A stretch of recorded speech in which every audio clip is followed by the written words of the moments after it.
The forgotten house. Every year, the children in the small town of Ridgewood avoided the old mansion at the end of Maple Street. It stood decayed, with its broken windows like hollow eyes, and vines crawling up its sides like the skeletal fingers of the past.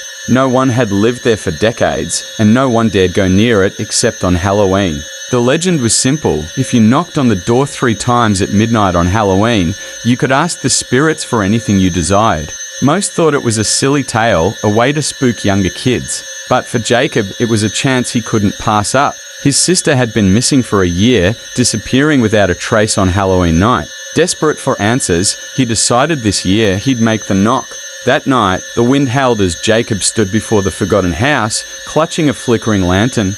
Midnight struck, and with trembling hands, he knocked on the door 3 slow, deliberate times. Silence. For a moment, Jacob thought it was all just a myth. But then, the door creaked open, revealing a dark hallway that smelled of damp wood and decay. Gathering his courage, he stepped inside. The house groaned with age, the air thick with something unnatural.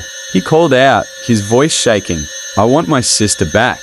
A chilling whisper echoed through the walls, "Come closer." He followed the sound into the parlor, where a cracked mirror hung on the wall. His reflection was distorted, shifting as if the glass was alive. Suddenly, the mirror rippled, and a pale hand reached through it, grasping his arm. It was his sister, her face pale, her eyes hollow, her voice a broken whisper. "You shouldn't have come," she said. "Now, you're trapped like me."